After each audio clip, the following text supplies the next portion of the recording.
시간이 됐으므로 다 같이 이 자리에서 일어나셔서 기도함으로 하나님 앞에 제 유의를 드리도록 하겠습니다.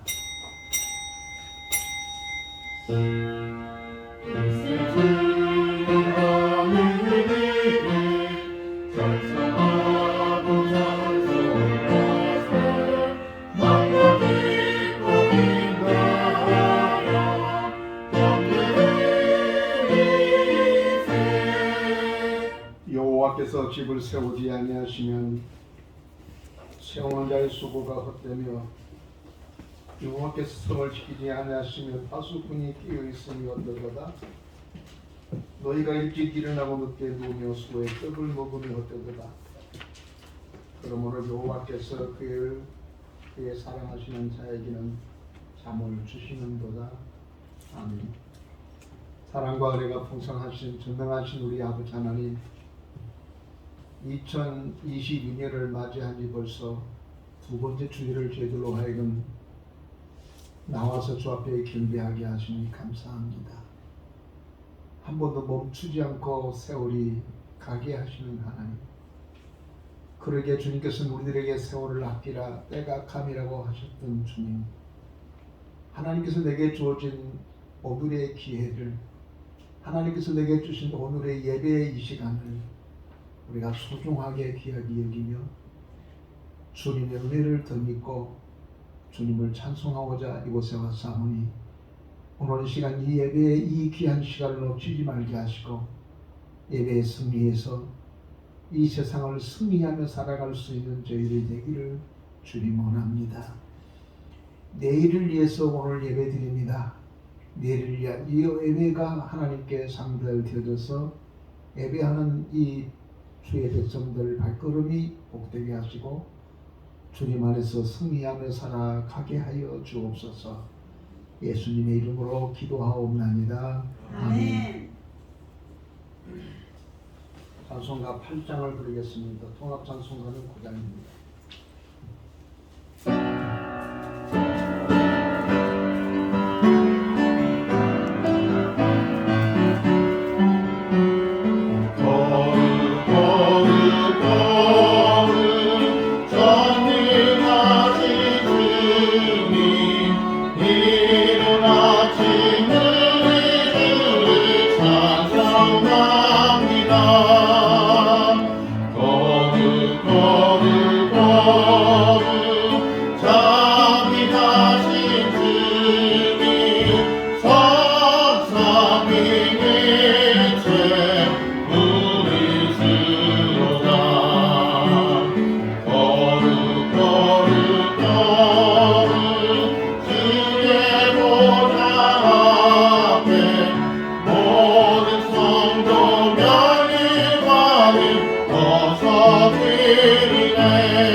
집에서 이 예배를 들으신 분들도 제 1번을 쳐서 함께 교류해 주시길 바랍니다. 복 있는 사람은 악인들의 꾀를 따르지 아니하며 죄인들의 길에 서지 아니하며 공언하는 자들의 자리에 앉지 아니하고 오직 여호와 율법을 즐거워하여 그의 율법을 지켜 묵상하느니라. 그는 시냇가에 심은 나무가 저를 따라 열매를 맺으며 그 잎사귀가 마르지 아니하고 같으니 그가 하는 모든 일이 그가 행하리로다. 악인들은 그렇지 아니하며 오직 하나님의 하는 평화가 같도다. 그러므로 악인들은 심판을 견디지 못하며 죄인들이 의인의 구원을 들지 못하리로다. 무릇 의인들의 길은 여호와께서 인정하시나 악인들의 인정하리로다. 아멘. 다 같이 사도신경으로 우리의 신앙을 하나님께 오늘 이 두 번째 주일에 고백하도록 하겠습니다. 나는 전능하신 아버지 하나님 천지의 창조주를 믿습니다. 나는 그의 일하신 아들 우리 주 예수 그리스도를 믿습니다. 그는 성령으로 인도되어 동정의 하나님께서 나시고 본디오 빌라도에게 명령을 받아 십자가에 죽으시고 장사된 뒤에 사흘 만에 죽은 자 가운데서 살아나셨으며 하늘에 오르시어 전능하신 아버지 하나님께 계시다가 거기로부터 하나님 자와 죽은 자를 심판하셨습니다. 나는 성령을 믿으며 거룩한 공교회와 성도의 교제와 죄를 용서받는 자와 몸을 다스려서 영원히 사는 것을 믿사옵나이다. 아멘. 자리에 앉으셔서 찬송가 91장 찬송하겠습니다.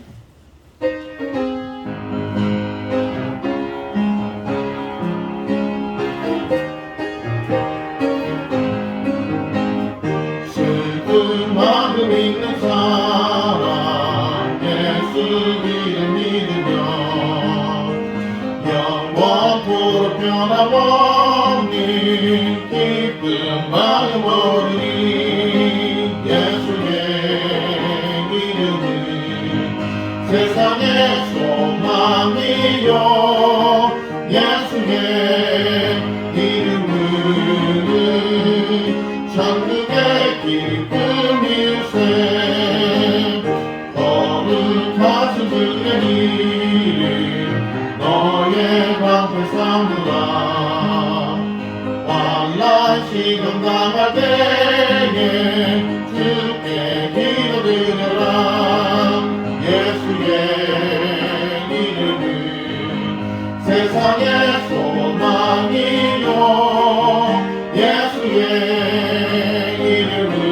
이름은 천국의 기쁨일세.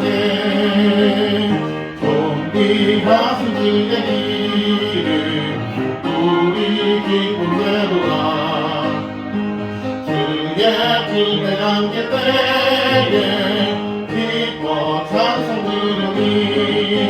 예수의 이름은 세상의 소망이요 예수의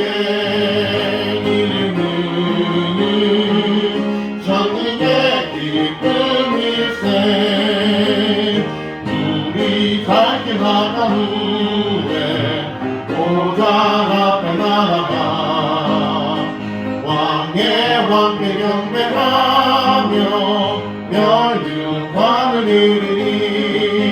예수의 이름은 세상의 소망이요 예수의 이름은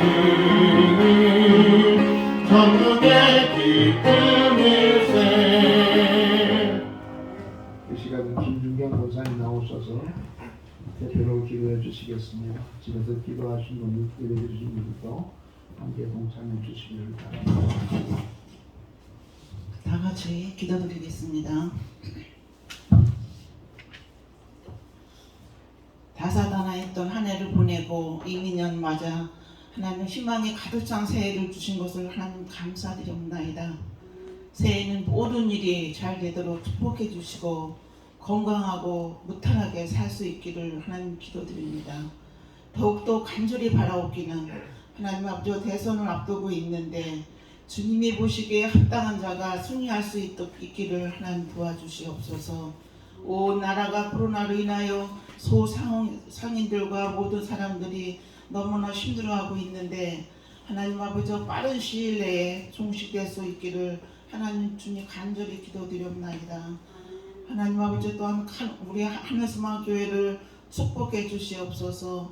크나큰 뜻이 있기에 이 지역에 세우신 줄 믿사오니 주여 붙잡아 주시고 부흥시켜 주시옵소서. 하나님 아버지 저희 교회에 오늘도 몸이 아파서 예배를 못 드리는 성도님들 계십니다. 주님 안수해 주시고 치료해 주시옵소서. 단위에 서신 목사님 항상 건강 지켜 주시옵소서. 성령의 두루마기를 입혀 주셔서 말씀이 뜨거워지게 하시고 저희들은 그 말씀을 하나님 아버지 힘입어 한 주간 살 때 하나님 아버지 승리하게 도와주시옵소서.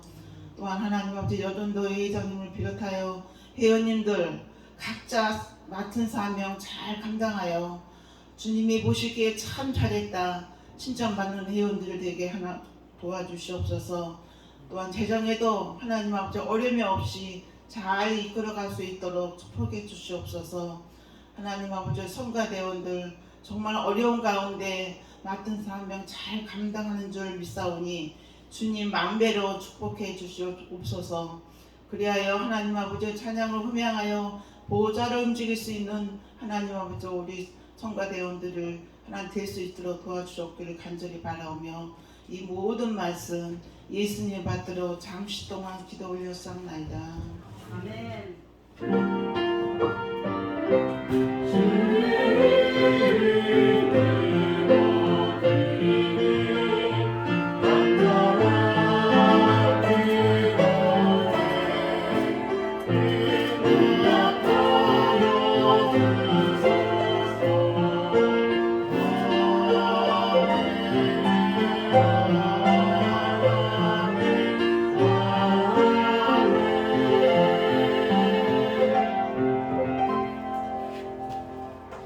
오늘 우리에게 주신 하나님의 말씀은 데살로니가전서 2장 13절부터 16절까지 함께 교독하도록 하겠습니다. 집에서 예배를 들으신 분들도 함께 펴서 교독하시겠습니다.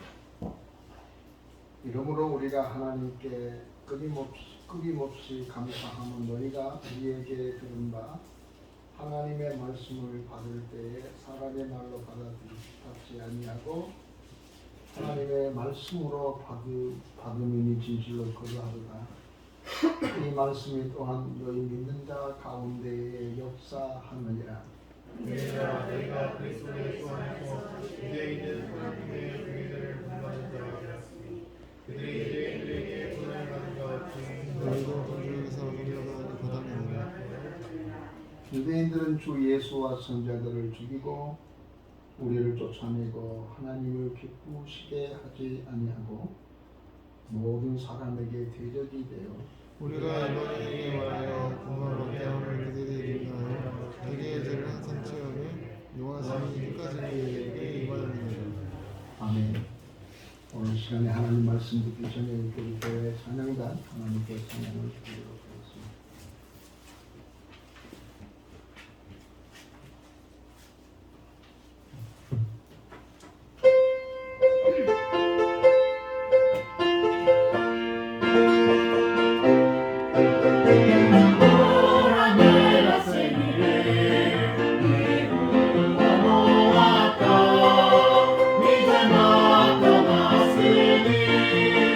너희가 보고합니다.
할렐루야.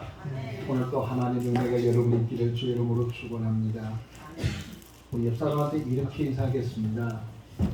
하나님의 말씀이 우리를 변화시킬 수 있습니다. 저는 시골에서 나와서 자랐고 시골 교회를 어렸을 때부터 다녔습니다. 이 여름 성경학교를 시골 교회에서 할 때에 얼마나 좋아하는지 모르겠습니다. 그런데 어느 날 화장실에 갔던 우리 한상현 전사님이 화장실에서 무슨 일이 있었는지 그 옷도 제대로 올리지 못하고 싹탁 튀어나와요. 왜 그런가 했더니 그 동네 청년들이 내래 푸세식 화장실이 있는데 거기다가 막 돌멩이를 돌리니까 일 보다가 탁탁 튀어나온 걸 지금도 기억하고 있습니다. 예전에 교회가 세워지면 이렇게 동네에서 무당들이나 동네 어른들이 교회가 세워진 것을 그렇게 좋지 않게 여겨서 교회가 세워진 것이 굉장히 힘들고 어려웠습니다.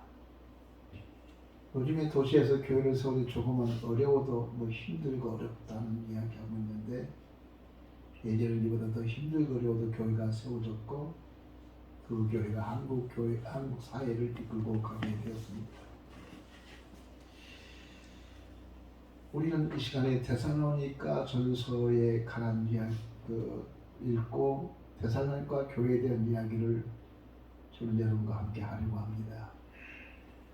데살로니가 교회는 바울이 세운 교회거든요. 바울이 이 교회를 세우려고 이곳에 왔다가 이 동네 청년들한테 하마터면 몽둥이쯤에서 죽을 뻔했습니다. 그래서 그 소스데라는 사람이 바울을 살리려고 외가 사람이니까 소스데는 그 지역 사람이 백인이지요. 바울은 우리와 똑같은 황인종 동양 사람이에요. 빨리 디몬으로 나가시라고. 그래가지고 난 다음에 바울이 헐레벌떡 신발도 제대로 신지 못하고 디몬으로 도망을 갔습니다. 그래가지고 저 냇가를 지나서 저 바닷가로 해서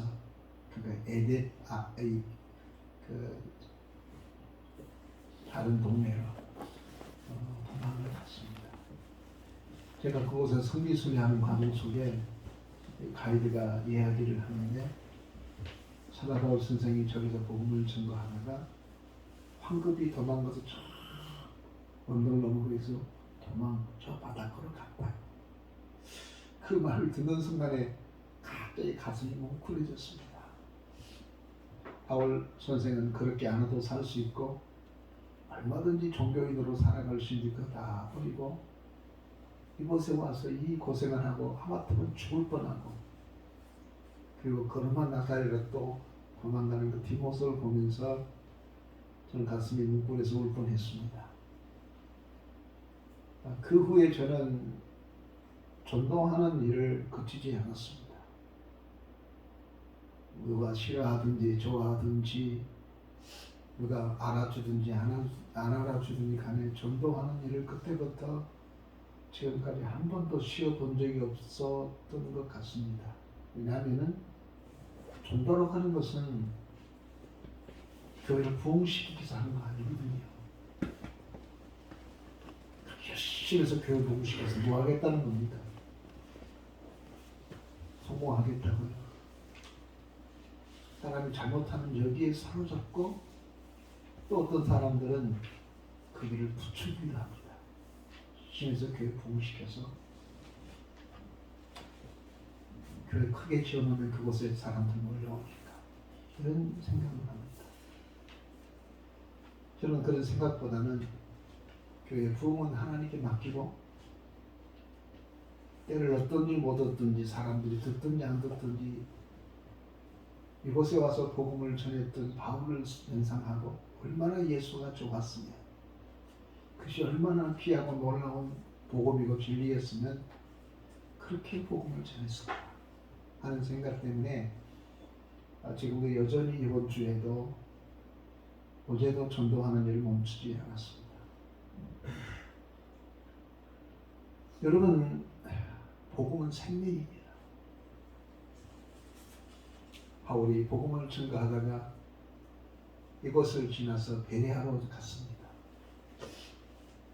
베레아 사람과 이 데살로니가 사람들을 사도행전을 기록했던 누가가 함께 동행을 했는데 훗날에 사도행전을 써 내려가면서 베레아 사람들과 데살로니가 사람들을 비교를 했는데 베레아 사람은 데살로니가 사람들처럼 그렇게 무지몽매하게 하고 신사적이다라고 했습니다. 데살로니가에 거친 사람들이었죠. 바닷가니까. 그리고 그 시간에 그 데살로니가는 굉장히 큰 도시였습니다. 그렇기 때문에 사람들이 거칠었고 무지몽매했고 막 그랬던 것 같아요. 매너가 없었던 사람 같았어요. 그것의 복음을 증거하다가 그렇게 오랫동안 증거하지 못하고 그는 쫓겨나가지고 저 아데네에 갔다가 아데네에서도 복음을 증거하다가 큰 효과를 보지 못해서 이 사람은 그것도 철학이라고 증거해 그래가지고 무식이 탄로난 것 같은 생각 가지고 아덴에서 활동하지 못하고 저 고린도로 가서 저 그 당시 아웃사이드 저 아가의 아웃사이드 저 빈촌에 가가지고 바닷가에서 그냥 숨어 살았어요.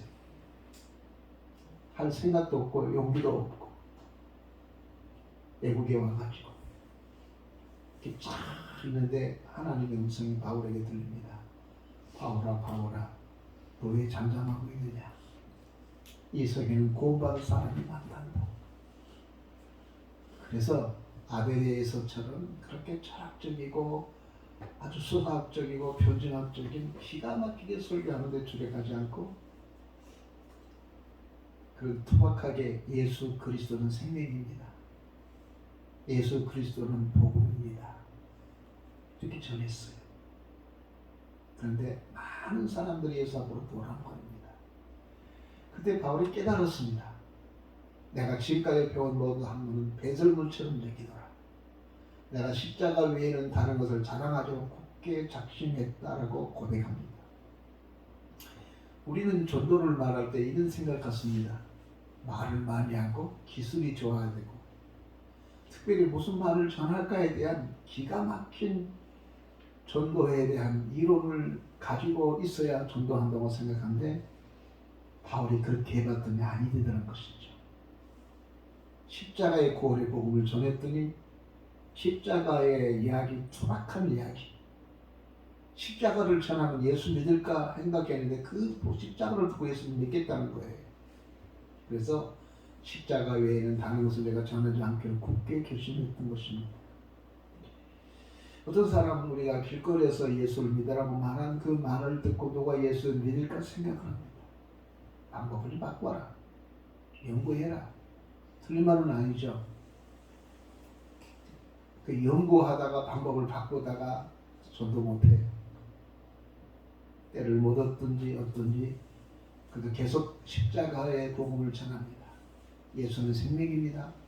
간단한 메시지입니다. 예수는 당신을 구원하셨습니다. 들으라는 거예요. 믿고 안 믿는 것은 그 사람의 책임이 아니라 하나님이 믿고 안 믿고 할 거예요. 우리는 전할 뿐이에요. 우리가 할 일은 거기에 있습니다. 바울이 고린도에서 복음을 전거하는데 교회가 많이 동됐어요. 그리고 AD 53년쯤이 됐어요. 그러니까 고린도서 개척한 지 한 3년쯤 됐는데 아데네에 가서 다시 교회를 세우려고 가 있었는데 아데네에서 곧 데살로니가 교회에 대한 소식이 들린 겁니다. 거기서 바울은 제대로 못하고 왔잖아요. 복음을 전하다가도 터져가지고 도망치고 왔던 데인데 거기에 교회가 세워진 겁니다. 그래서 하나님의 말씀이 생명인 거예요. 씨를 뿌려놨더니 거기서 교회가 세운 거예요. 교회가 잘 자라는 거예요. 생명이기 때문에 그런 거예요. 공산주의가 중국을 휩쓸어 버렸을 때에 선교사들이 다 떠났죠. 떠날 때 선교사들이 이렇게 말했습니다. 중국에는 복음이 끝났다고 생각했어요.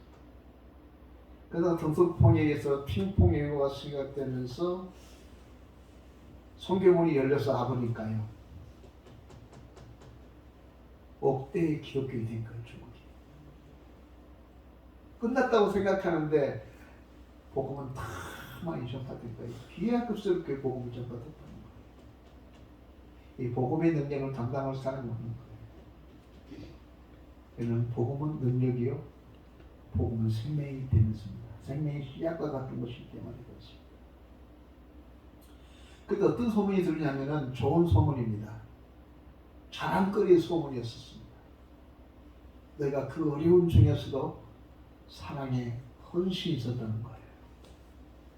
그리고 믿음의 인내를 갖고 있는 교회라는 겁니다. 믿음이 좋았던, 신사적이었던 사람, 동네, 그렇게 핍박도 없었던 베레아 교회는 좋은 이미지를 남기지 않았어요. 놀라운 것은 빌립보 교회가 참 좋은 교회였거든요. 근데 바울이 빌립보 교회를 세울 때 감옥 들어갔다가 얻어 터지고 야간 버거지였어. 그러면서 거기에 세워졌던 빌립보 교회는 참 좋은 교회였었습니다. 대단한 그 교회도 이곳에 교회를 세울 때 정말 힘들고 어려웠었는데 좋은 소문이 들려났어요. 자랑스러운 거예요. 데살로니가 교회는 마케도니아 지역에 세워졌는데 지금 아덴은 아가야 지방이에요. 저 남쪽 지방. 거기까지 데살로니가 교회에 대한 소문이 들렸는데 너무너무 좋은 소문이었습니다. 성경은 이 데살로니가 교회가 이렇게 좋은 소문을 사람들한테 들리게 된 이유는 두 가지로 듣는데, 하나는 뭐냐면 하나님의 성령이 역사했던 것입니다. 2절 보니까 우리가 너희 모두로 말미암아 항상 하나님께 감사하며 기도할 때 너희를 기억하면 그렇게 됐어요. 1장 2절에 보면. 그러니까 이래야 되잖아요. 이 사람들이 편했을 때 바울이 데살로니가 교회 성도들한테 늘 수고 많이 했다. 아이고 아자! 수고했어. 좀 더 수고해. 이렇게 해야 될 텐데 그렇게 하지 않고 그들의 사랑의 수고와 내 믿음을 이야기하면서 이렇게 된 것에 대해서 하나님께 감사하겠다라고 하는 이 말의 뉘앙스는 하나님이 그들을 그렇게 되게 했다는 겁니다. 하나님이 그들에게 은혜를 줬고 하나님의 성령이 그들에게 임하였음으로 말미암아 그들이 그런 사람 된 거예요. 우리가 착각하는데, 잘 보세요. 우리가 믿음을 착각하는데 예수 잘 믿어야겠다. 그렇다고 예수 잘 믿는 게 아니에요. 열심히 해야겠다. 으쌰! 하면 된다. 할 수 있다. 뭐 그런다고 된 게 아니에요. 베드로를 가는 사람이 무슨 말씀이요 선생님, 모든 사람이 주님을 버린다고 할지라도 난 주님 안 버릴 거예요. 두고 보세요. 그런데 그날 밤에 배신이 버렸어요.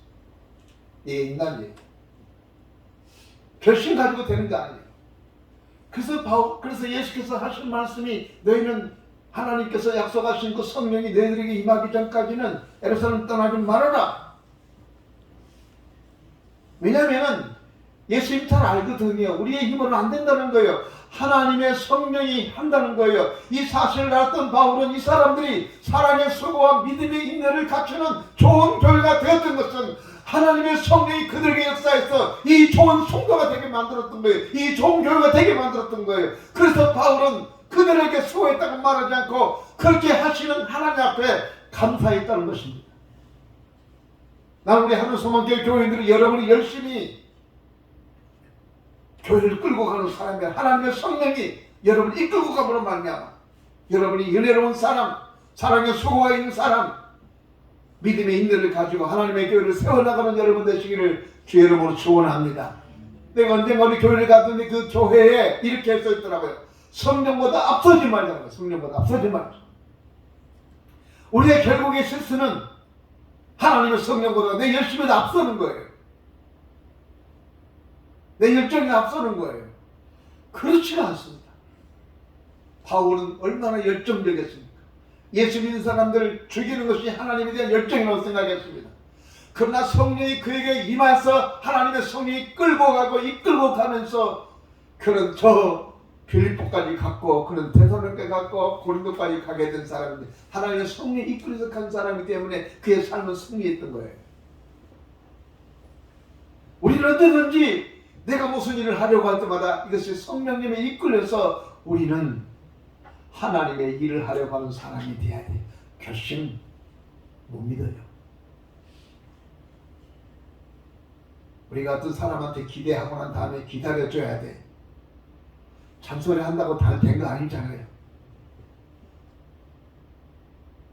잔소리해서 잘 된다면 우리나라 사람들 다 여자되고 훌륭한 사람 됐죠. 근데 그렇게 된 게 아니에요. 믿음의 사람이 잔소리 한다고 된 게 아니에요. 두 번째는 하나님의 말씀이라고 말하고 있습니다. 13절 한번 다 같이 읽어보겠습니다. 중요하니까 읽어보겠습니다. 시작. 이러므로 우리가 하나님께 끊임없이 감사함은 너희가 우리에게 들은 바 하나님의 말씀을 받을 때에 사람의 말로 받지 아니하고 하나님의 말씀으로 받았으니 진실로 그러하도다. 이 말씀이 또한 너희 믿는 자 가운데에서 역사하느니라. 하나님의 말씀이 역사했다는 것입니다. 너희 가운데 하나님의 말씀이 너희 가운데 역사함으로 말미암아 너에게 사랑의 수고와 믿음의 인내를 갖춘 믿음의 사람이 됐다고 오늘 성경은 우리들에게 말해주고 있습니다. 하나님의 말씀 우리를 변화시켜요. 하나님의 말씀 우리를 새롭게 만들어요. 하나님의 말씀이 내게서 역사한다는 역사.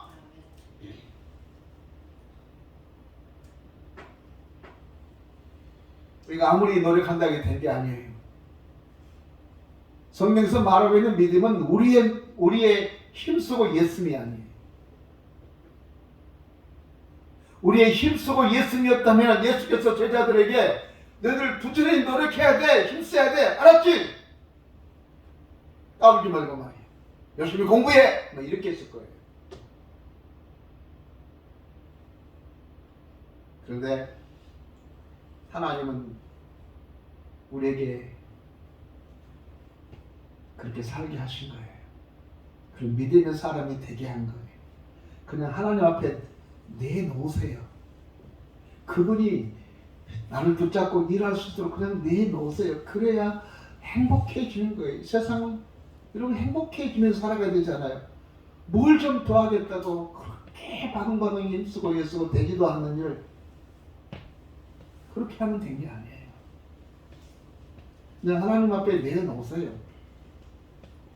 그러면 하나님의 성령이 이렇게 역사합니다. 먼저는 성령 충만을 받게 해서 우리로 하여금 하나님의 일을 하게 한다고 하는 것입니다. 사도행전 1장 8절 보니까 오직 성령이 너희에게 임하시면 너희가 권능을 받고 예루살렘과 온 유대와 사마리아까지 이르러 내 증인이 되리라. 되게 할 것이다. 되도록 한다는 말이에요. 예수께서 마지막 세상을 떠날 때 제자들에게 했던 말이 알았지? 그렇게 해야 돼. 복음 전해야 된단 말이야. 너는 어디로 가고 너는 어디로 가고 이런 말 안 했어요. 하나님의 성령이 내게 임하도록 기다려라. 그런 그 성령이 너로 하여금 그런 사람이 되게 할 거다. 그래서 우리가 믿음의 사람들은 내 자신을 하나님께 내어놓은 거예요. 하나님의 백지처럼 놓아놓은 거예요. 그렇기 때문에 시골에서 올라온 사람들이 그렇게 예루살렘에 있는 사람들이 감당할 수 없는 사람이 된 거예요. 예수께서 예루살렘 사람들 안 씁니다. 거기에 있어요. 너무나 잘났어요. 아는 게 많아요. 똑똑해요. 이론적으로는 그게 아닙니다. 철학적으로는 그게 아니고요. 말이 너무나 많아. 주님께서 그 사람 자꾸 쓰고 싶지 않으세요. 마치 갈릴리 호숫가에서 사는 사람들은 무식한 사람인 것은 사실이었지만 그의 마음은 스폰지와 같았어요. 그냥 주님의 말씀을 들으면 싹싹 받아들인 거예요. 여기에 생명의 말씀이 있사오니 우리가 어디로 가겠습니까? 여기 하나님 말씀이 있으니 우리가 어디를 가겠습니까? 이런 사람들이에요. 예루살렘에서 복음을 전했더니 따진 거예요. 그게 왜 그럴까요? 그게 왜 그렇게 되는 거예요? 예수님한테 시비 걸고 이 사람하고 일 못했어요. 여러분, 우리가 하나님의 배 붙잡힌 바 되 쓰임 바 되는 사람이 되려고 하면 2022년도에 하나님의 성령이 나를 붙잡고 일할 수 있도록 내어준 거예요. 이미 여러분에게는 성령이 있을 거예요. 저는 믿습니다. 왜냐하면 성령이 아니고서는 아버지를 주라고 고백할 수 없고 성령이 아니고서 우리가 예수를 믿을 수가 없기 때문에 오늘 여러분이 성령을 통해서 여러분이 예수를 믿었다면 여러분을 하나님 앞에 성령 앞에 내어놓으세요.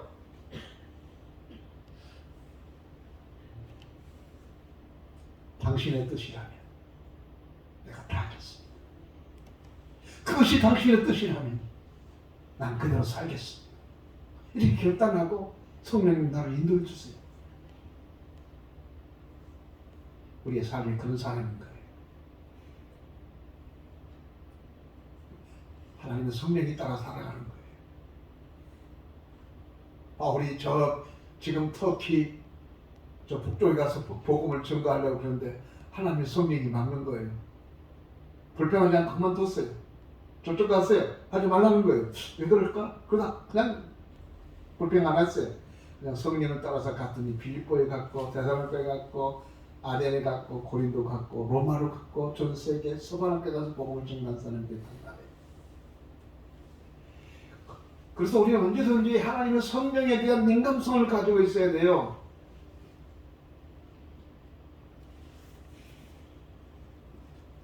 하나님의 성령에 대한 민감성. 오늘 이런 상황 속은 하나님께서 내게 하나님께서 무엇이라고 말씀하실까? 어떻게 인도할 것인가에 대한 관심을 가져봐요. 왜냐? 여러분 왜 그래야 됩니까? 성령은 저 두 가지 장천에 있는 게 아니라 하나님의 성령은 파라토스 곁에서 네 곁에 있는 당신 곁에 있어요.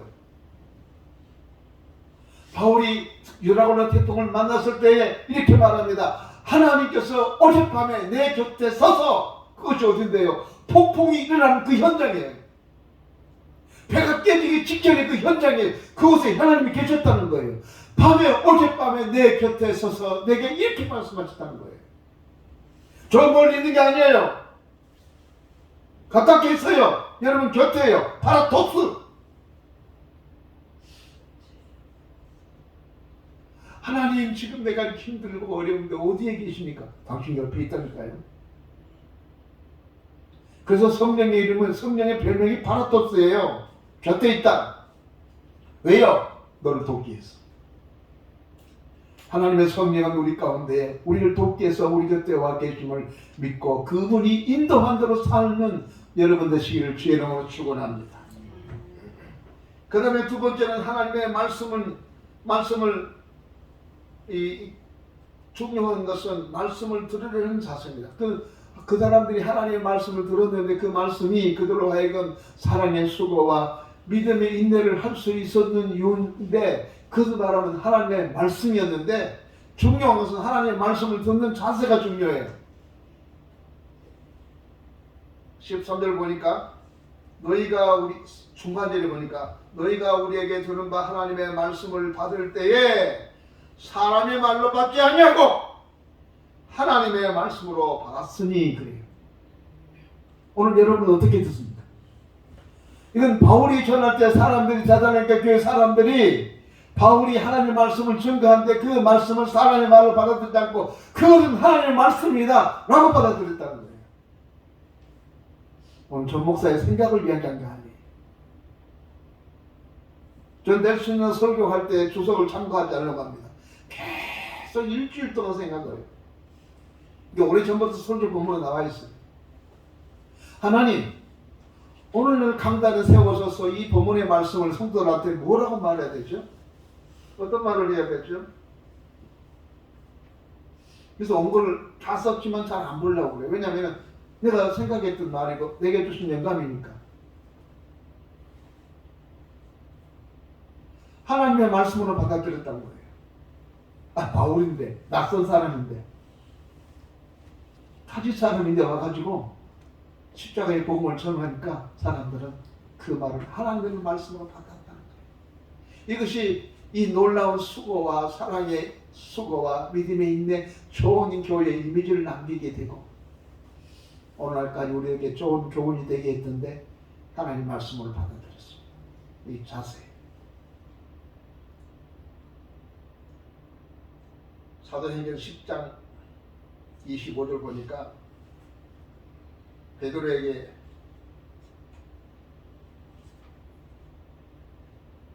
고넬료 집에 가라고 하나님께서 말씀하시니까 25절 보니까 마침내 베드로가 들어올 때 고넬료가 맞아 발 앞에 엎드려 절하니 그래요. 여러분 베드로와 이 고넬료와는 신분의 차이가 굉장히 많습니다. 베드로는 식민지 국가 국민이에요. 그런가 하면 고넬료는 로마에서 파송된 고급 장교예요. 영광급이에요. 영광급. 고급 장교란 말이죠. 베드로는 식민지 국가면서 바다에서 고기 잡는 어부에 불과했던 아무도 알아주지 않고 인정받지 못한 그냥 촌 사람이지요. 이미 고넬료라는 사람은 베드로가 어떤 사람인지 알았을 거예요. 고기 잡는 어부였다는 사실. 그러다 예수님의 제자가 됐다는 사실을 알았을 거예요. 그런데 고넬료는 베드로를 대할 때에 어부 베드로가 아니라 이 사람이 남루한 옷차림이지만 하나님께서 나에게 보냈다는 사실로 생각하는 거예요. 이게 고넬료의 자세예요. 그래서 고넬료가 이방 사람이었지만 위대하게 쓰임받은 하나님의 종이 되었습니다. 이 사람이 누구대? 이 사람이 좋은 대학을 나와서 나쁜 대학을 될 것이 문제가 아니라 하나님은 오늘 이 사람을 통해서 내게 무슨 말씀을 하시려는지에 대한 기대를 가져야 거기에 놀라운 역사가 있는 거 아니겠습니까? 그 33절 말씀을 보게 되면 이렇게 되었습니다. 내가 곧 당신에게 사람을 보냈는데 오셨으니 잘하셨나이다. 이제 우리는 주께서 당신의 명하신 모든 말씀 듣고자 하여 다 하나님 앞에 있나이다. 우리는 당신을 통해서 하나님의 말씀을 듣고자 이렇게 모였습니다. 고넬료만 혼자만 아니라 자기의 친구들, 친척들, 자식들, 며느리 다 불러 모아놓고 우리는 지금 당신을 통해서 하나님의 말씀을 듣고자 여기에 와 있습니다. 여기 엎드려 있습니다. 이것이 고넬료의 믿음의 자세였습니다. 말씀을 듣고자 하는 자세였습니다. 하나님의 놀라운 역사는 말씀을 듣고자 하는 자세를 갖춘 사람들에게 역사하고 임해서 그 사람으로 하여금 변화되게 한다는 겁니다.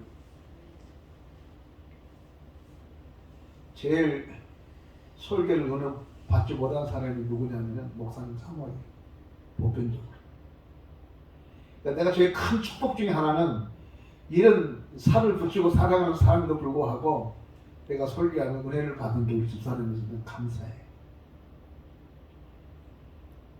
보편적으로 이렇게 하면은 설교를 다시 어떻게 그런 이야기 했냐고 그렇게 이런 이야기 하고 그래도 내가 내 설교를 알잖아. 그런데 그 은혜가 됐다. 오늘 당신 그거 참 오늘 오전 일부 예배 은혜가 됐다. 얼마나 힘이 된지 모르겠어. 그러다 일부 예배도 그렇게 말했지만 당신의 마음입니다.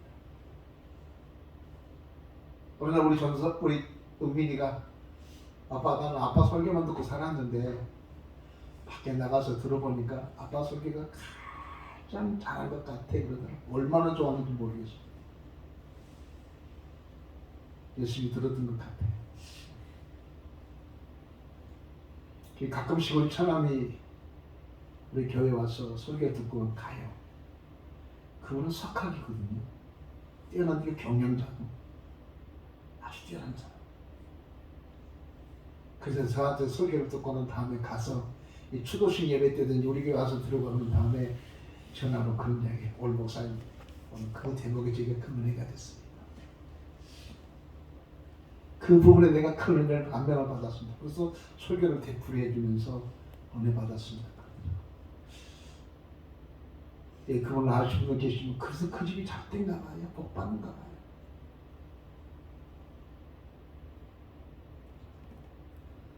저하고 나이 차이가 다들 많아요. 사람들. 근데 그 말씀을 듣고자 귀를 기울이고 경청하고 목사님 오늘 소개를 들었습니다. 나하고 16, 19, 15 이런 부인들인데도 이 사람들이 복을 받는 이유가 바로 무엇일까? 거기에 있구나. 말씀을 듣고자 하는 자세.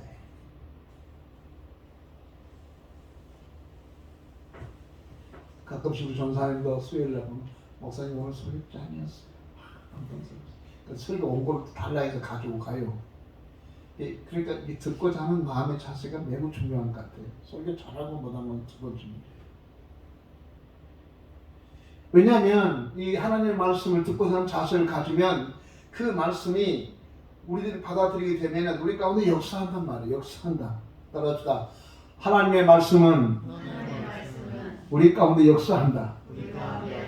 13절 하반절을 보면 이렇습니다. 이 말씀은 또한 너희 믿는 자 가운데서 역사하느니라고 했어요. 하나님의 말씀을 들었더니 너희 믿는 자 가운데서 이 하나님의 말씀이 너희 속에 들어와서 역사한다는 역사. 역사를 써 내려가는 거예요. 어떤 일이 생겨진 거예요. 놀란 일이 생겨진 거예요. 변화의 일이 생겨진 거예요.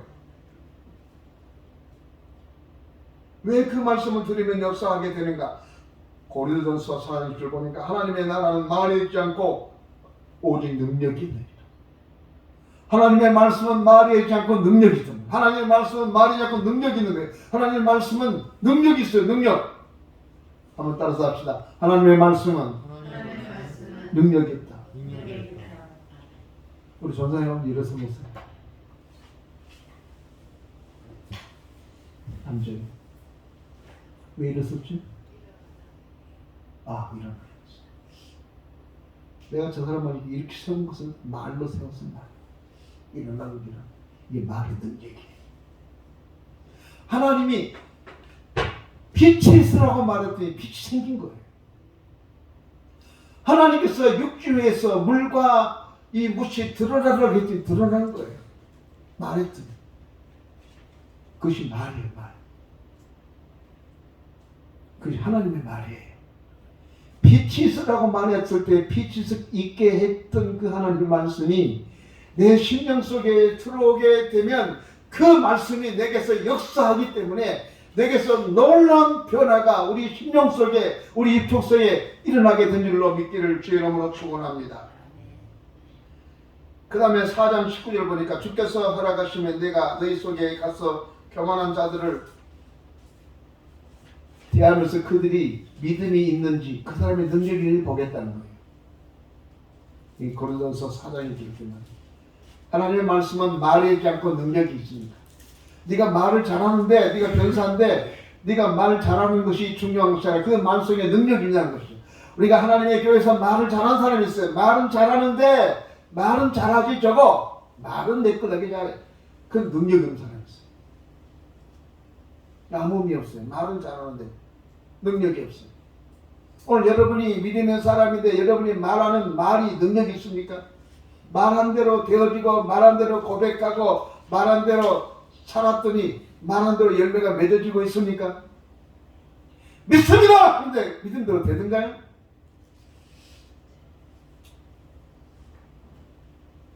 저는 믿으면 믿음대로 된다는 사실을 믿습니다. 그런데 그것은 하나님의 말씀이 내 속에 들어와서 그 말씀이 나로 하여금 믿게 만듭니다. 왜냐하면 하나님의 말씀은 말이 있지 않기 때문인데요. 히브리서 4장 11을 보니까 하나님의 말씀은 살아있고 활동력이 있어 좌우에 낯선 어떤 것보다 예리하여 혼과 영과 및 관절과 골수를 찔러 쪼개기까지 하며 또 마음의 생각과 뜻을 판단하나니라고 기록되었습니다. 하나님의 말씀은 살아있다는 거예요. 살아있는 생명력 있는 말씀이에요. 여러분 장가기를 잘 안 가봤지만 장가기 갔다 온 사람은 알겠지만 그 바위와 바위 사이에 돌 사이에 그 소나무가 자란 걸 보면은 이 그 영상을 보니까 뭐 기가 막히더라고요. 그게 그 자라요 가야. 왜 자란가? 거기에 생명력이 있기 때문에 그 자라면 막 바위를 막 깨뜨리고 나가요. 뿌리가 바위를 향해 물을 향해서 계속 내려요. 생명력이 있습니다. 생명력은 바위를 깨뜨려 버려요. 하나님의 말씀은 살아있는 거예요. 살아있는 거예요. 하나님의 말씀은 빛이 있으라고 말하니까 빛이 있어진 거예요. 빛이 자기 역할을 감당하는 거예요. 그러니까 하나님의 말씀이 내 속에 들어온 거예요. 그 하나님의 말씀이 내게 들려진 거예요. 하나님의 말씀이 내게 들려질 때에 내게서 하나님의 생명의 역사가 약동하는 거예요. 그래서 로마서 10장 10절에 보니까 믿음은 들으며 선하며, 믿음은 하나님의 말씀이 내 심령 속에 들려질 때 그것은 생명이 작동하는 거예요. 생명의 역사가 작동하면서 믿음이 부뚜부뚜 자라는 거예요. 하나님의 생명의 말씀을 안 듣고 난 다음에 믿습니다. 그게 왜 믿어져요? 그게 막연하게 믿는 믿음이 아니에요. 막연하게 믿습니다 그럼 믿는 게 아니라 하나님의 말씀을 들었는데 그 말씀이 내 심령 속에, 내가 하나님의 말씀을 듣고자 하는 마음을, 자세를 가지고 하나님의 말씀을 들으면 그 말씀이 내게 들어와요. 생명력이 역동해요. 그래서 거기에서 믿음이 자라는 겁니다. 믿음, 어떤 믿음이요? 산을 옮길 만한 믿음이 그래 자란 거예요.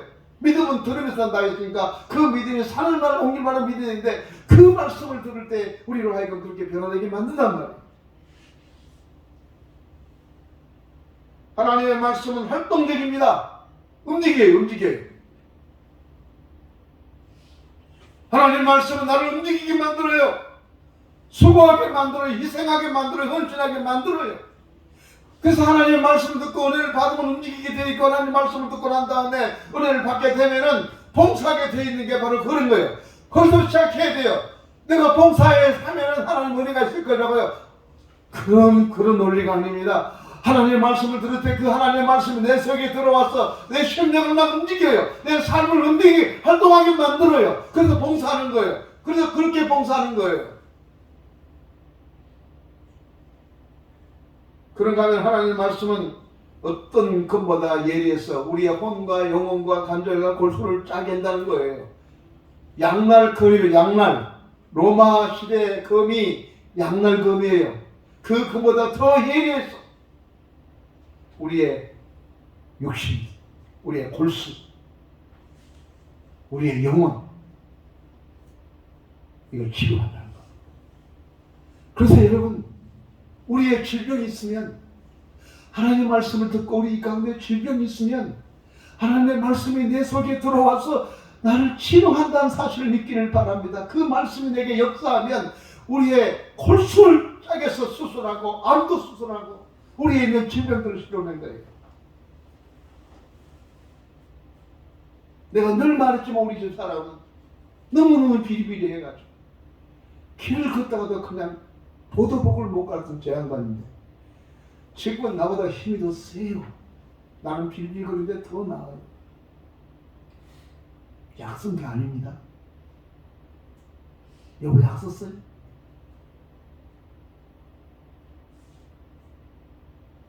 지금 혈압약도 안 먹어요. 약 먹는 게 없어요. 눈에다 약 먹는 거 있어. 노망을. 하루 종일 움직여. 저는 그렇게 믿습니다.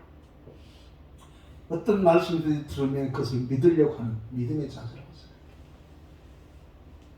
하나님의 말씀의 검은 우리의 영혼을 소생케 하고 우리의 영혼을 변화시킨 겁니다.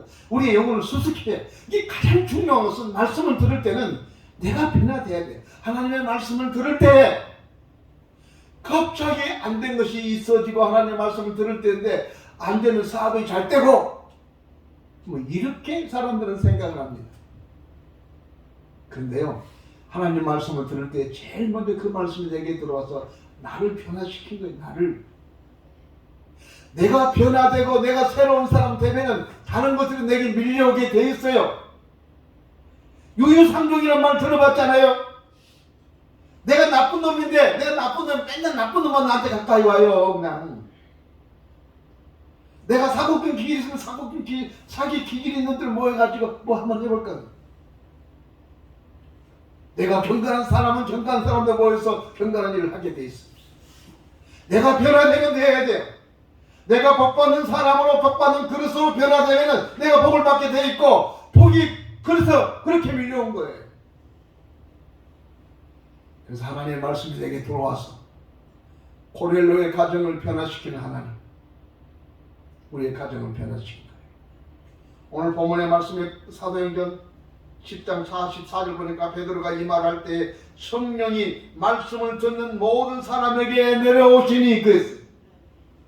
하나님의 말씀이 그들에게 들려졌었어요. 듣는 사람들에게 하나님의 말씀을 듣고자 여기에 우리가 왔습니다라고 마음을 열어놓고 들으려고 했던 사람들에게 베드로가 하나님의 말씀을 전하니까 하나님의 성령이 그 듣는 사람들에게 임하게 됐단 말이에요. 아무나에게 임한 게 아니에요. 하나님의 말씀은, 하나님의 역사는, 하나님의 성령은 말씀을 통해서 우리 가운데 역사하는 것입니다. 그러고 난 다음에 46절 보니까 이는 방언을 말하며 하나님의 높임을 드린다. 방언에 하나님의 은사가 생긴 거예요. 놀라운 역사가 생긴 거예요. 하나님의 말씀을 들으면 그곳에 성령 임하고 그 성령은 우리를 변화시켜요. 우리를 재능있게 만들어요. 우리를 능력있게 만들어요. 우리를 거룩하게 만들어요. 우리를 신뢰있게 만든 거예요. 믿기를 바랍니다. 내가 노력해서 된 게 아니에요. 그래서 우리가 언제든지 예배당에 나와서 예배를 드릴 때마다 오늘 내가 이 말씀을 듣는 이 시간을 놓치지 말아야겠다고 생각하고 늘 하나님의 말씀을 듣고자 하는 그런 자세를 가지고 마음을 열고 기다리게 되면 그 하나님이 우리 가운데 성령의 충만함을 살게 함으로 말미암아 예루살렘에 와 있었던 사람들이 저 사람도 갈릴리 촌놈들인데 어떻게 저렇게 새로운 사람이 됐냐고 깜짝 놀란 것처럼 하나님은 우리에게 말씀을 들려주고 그 말씀을 듣는 사람들에게 성령을 충만하게 부어주어서 세상에 감당할 수 없는 사람이 되게 한다는 이 말씀을 기억하시면서 오늘 저는 말씀을 맺겠습니다. 한번 이렇게 따라서 하고 말씀 맺겠습니다. 말씀을 들을 때에 성령이 내게 임하십니다. 기도하겠습니다. 전능하신 우리 아버지 하나님 감사합니다. 오늘도 저희들이 주의 말씀을 들고 섰습니다. 하나님의 크고 놀라운 은혜가 우리 가운데 역사하여 주옵소서. 예수님의 이름으로 기도하옵나이다. 아멘.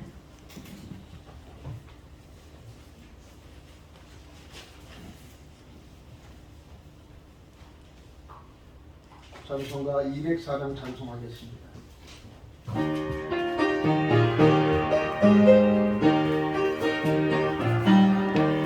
주의 말씀 듣고서 주의 감사는 반석 위에 터갖고 지는 필경 같아 비가 오고 흘러며 바람 부딪혀도 반석 위에 살든지 무너지지 않네 잘 듣고 잘 듣세 우리 지켜주세 밤새 반석 위에 나가 우리 지켜주세 주의 말씀 듣고도 행치 않는 자는 오래 위에 터갖고 집을 지은 같아 비가 오고 흘러며 바람 부딪힐 때 오래 위에 세운 뒤 크게 무너지네 잘 듣고 잘 듣세 우리 지켜주세 밤새 반석 위에 나가 우리 지켜주세 세상 모든 사람들 집을 짓는 자니 반석 위가 아니면 오래 뒤에 짓네 우리 굳이 보셔서 지은 상을 줄때 세금 공로 따라서 영영 선물 주니 잘 짓고 잘 짓세 우리 지켜주세 만세 반석 위에 나가 우리 지켜주세 전능하신 우리 아버지 하나님, 오늘 저희들 주 앞에 나올 때 빈손으로 나오지 않고 귀한 예물 가지고 왔습니다. 예물에 하나님이 축복해 주옵소서. 어린 소자 하나에게 냉수 한 그릇 대접한 것도 잃지 않고 축복하셨던 주님, 오늘 주 앞에 수고해서 얻어진 열의 하나를 하나님께 드리고, 그리고 감사하는 마음으로 주 앞에 예물을 드렸던 당신의 귀한 권속들에게 은혜의 은혜를 더해 주셔서 절대로 빈손으로 돌아가지 않도록 주님 가득가득 채워 주시기를 원합니다. 이 종이 우리 모든 교우를 위해서 축복합니다. 네가 저주하면 저주를 받을 것이요, 네가 축복하는 사람에게 나도 축복하겠다가 했사오니, 당신의 종이 이들을 위해서 축복하며 예물 넣고 축복하오니, 주님의 약속대로 우리 모든 교우들에게 이 축복을 더하여 주옵소서. 예수님의 이름으로 기도하옵나이다. 아멘.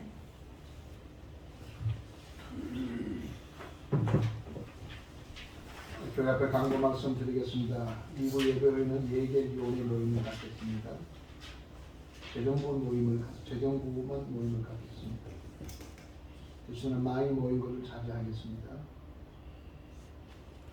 금주 다음 주 2부 예배에는 공동의회가 있습니다.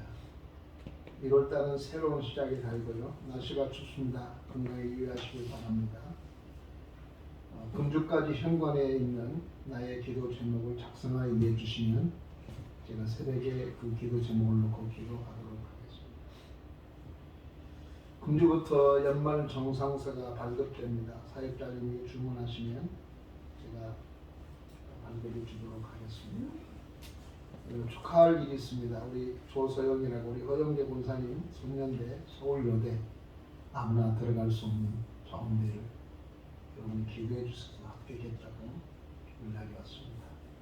여러분 계속 기도해 주시기를 바랍니다. 다른 강 없으면 다 같이 자리에서 일어나겠습니다. 53장 찬송하겠습니다.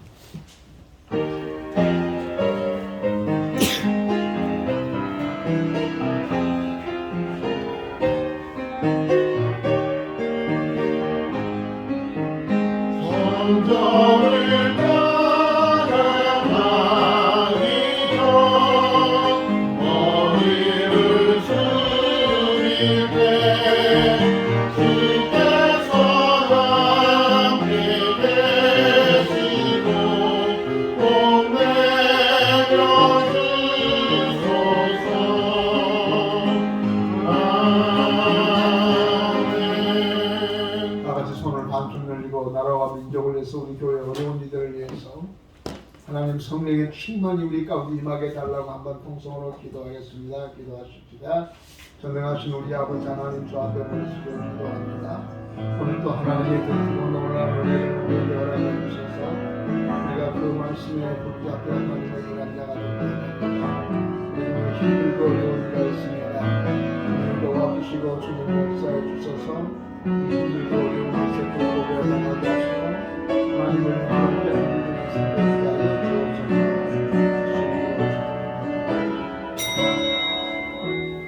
지금은 우리 주 예수 그리스도의 은혜와 우리 아버지 하나님의 무한하신 사랑과 성령님의 감동, 감화, 내재, 교통하심이 이제로부터 영원토록 함께 계실지어다. 아멘.